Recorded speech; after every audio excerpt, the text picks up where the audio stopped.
Hello, my name is Rika Kaneko, and I will be providing a quick overview of our group's one-page resource guide to eating and feeding disorders.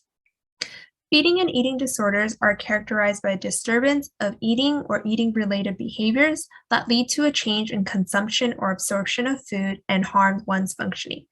Here's a list of the feeding and eating disorders, but this one-pager will mainly focus on the most common eating disorders, which is anorexia and bulimia nervosa. We're going to go over what these two eating and feeding disorders are. We're going to talk about the epidemiology, the DSM-5 criteria, the etiology, signs and symptoms, treatment, and end with some resources. So, what is anorexia and bulimia nervosa? Anorexia nervosa is an eating disorder that is distinguished by abnormally low body weight, intense fear of weight gain, and distorted perception of weight. Bulimia nervosa is an eating disorder that is distinguished by an individual losing control, overeating, and consuming large amounts of food, and then getting rid of the food in an unhealthy manner. According to the National Institute of Mental Health, 5.7% of females and 1.2% of males in the US have been diagnosed with the DSM-5 eating or feeding disorder between the ages of 13 and 18. The overall rate of prevalence among the US population is about 2.7%. Though the prevalence is higher for females than males, it does not necessarily mean the symptoms are higher in females. Males are often underdiagnosed and untreated. When we look at the DSM-5 criteria for both of these disorders, the symptoms overlap between them, but patients cannot receive the best treatment without the correct diagnoses. Here we go into detail on what an appropriate diagnosis should look like. The cause of anorexia and bulimia are a little unclear. However, there are some risk factors that could potentially increase a student's risk of developing these eating disorders. These risk factors can be thought of as grouped into psychological, environmental, and biological categories. Some psychological factors include experiencing anxiety disorders in childhood or having a perfectionist personality. Environmental factors could include social media and societal pressure or experiencing of sexual abuse during childhood.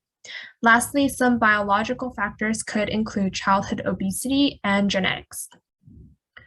We're now going to look into the signs and symptoms. Some examples include emotional, behavioral, and physical signs.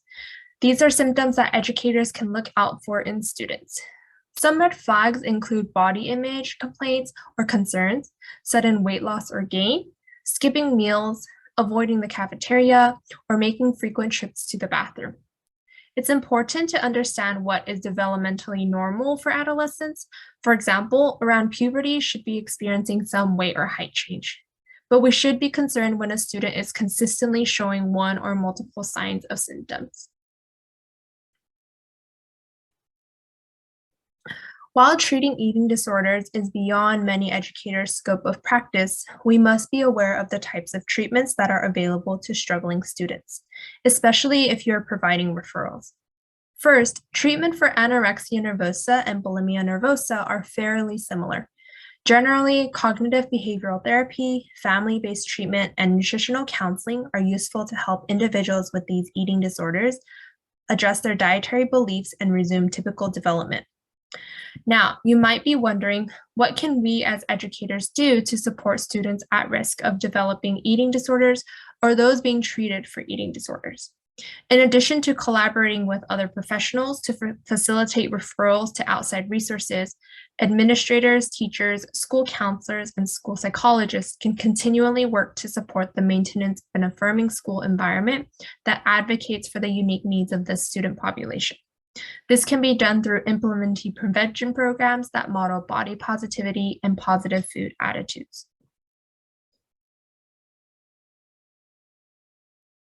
Here you will find some awesome resources to learn more about feeding and eating disorders.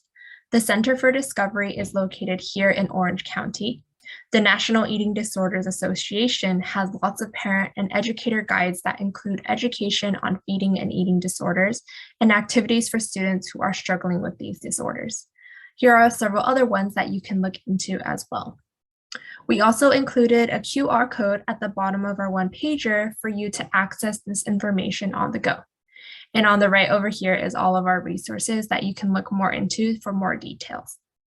That concludes our one-pager. Thank you for listening.